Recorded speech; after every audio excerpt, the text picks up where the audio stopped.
We continue our series looking at the claims of the Jehovah's Witness publication, Revelation, its Grand Climax at Hand.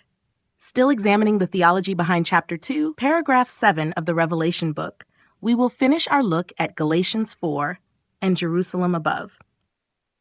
Aside from the assumption that Galatians 4 reveals that Isaiah 54 will have a second fulfillment, Jehovah's Witnesses also assume that because Paul used the barren woman of Isaiah 54 and then mentions Jerusalem above, who is mother, that the two can be linked to the woman clothed with the sun in Revelation 12. Paul's argument in Galatians chapter 4, verses 21 to 31 combines allegory, typology, and the creative linking of disparate scriptures. His method closely resembles midrashic interpretation, though it predates rabbinic midrash and is better described as proto-midrash, Hellenistic Jewish exegesis, or apocalyptic scriptural interpretation.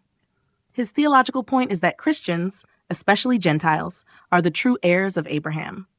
They belong to the covenant of the Jerusalem above, not the Sinai covenant, and do not need to follow the Mosaic law. Jewish tradition held that earthly realities have heavenly analogs, a well-known rabbinic maxim. Whatever is on earth has its counterpart in heaven. This included places like Jerusalem or the temple being reflected in the heavenly realm. In 1 Enoch, the Book of the Watchers, written between the 3rd and 1st centuries BCE, Enoch journeys through multiple heavenly layers, seeing not only the heavenly temple, but being shown cosmic realities beyond earth. Though not naming Jerusalem, the text presents a structured heavenly worldview that parallels earthly counterparts. So, what Paul was doing with the Jerusalem above idea was nothing new, just an old idea in a different context. Where Revelation and Galatians are similar is that they both use this kind of tradition. But Revelation doesn't really cast the woman clothed in the sun as a heavenly counterpart to something on earth. The tradition is more clearly seen in the idea of the New Jerusalem. Scholars debate on what both of these mean and whether they are linked within Revelation itself or not. Jehovah's Witnesses insist that the woman across Isaiah 54, Galatians 4, and Revelation 12 all symbolize God's heavenly organization, which gives birth to God's kingdom in 1914. See chapter 27 of Revelation, its Grand Climax at Hand, for details. However, there are problems with this reasoning. Nowhere does Paul refer to angels, or a heavenly organization, or speak of Jerusalem above as a body of spirit creatures. Nowhere does Isaiah 54 say that the barren woman is heavenly. Its original context is that she is earthly Israel, or Jerusalem. The woman clothed with the sun in Revelation is fertile and pregnant, about to give birth. We are never told in Revelation that she has ever been barren, or that there has been a barren period for this woman.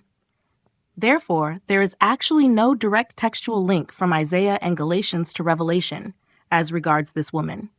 It is possible that John is aware of Paul's writings and is using Paul's idea of Jerusalem above and turning it into the woman clothed in the sun, but this would be John's own doing.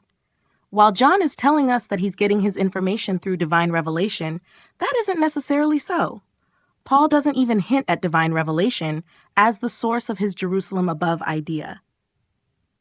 Stepping back to Isaiah for a moment, suppose Paul really is saying that Isaiah 54 has a wider fulfillment. Then it should all line up neatly with the Bible student and JW timeline, if their interpretation is true. Isaiah chapter 54 verses 6 to 8 is clearly referring to the barren woman, pictured during the exile and the restoration period, by its use of the wife motif, when it says, "For Jehovah called you as if you were an abandoned wife and grief-stricken, like a wife married in youth and then rejected, says your God.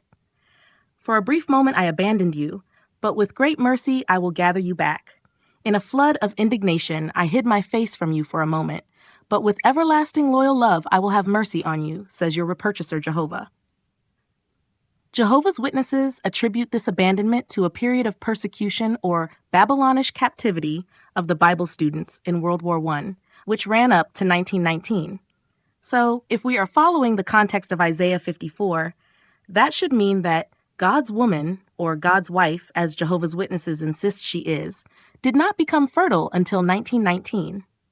But JW theology twists this away from the context of Isaiah 54 to get around a glaring problem. They say that God's woman became fertile when Jesus was baptized.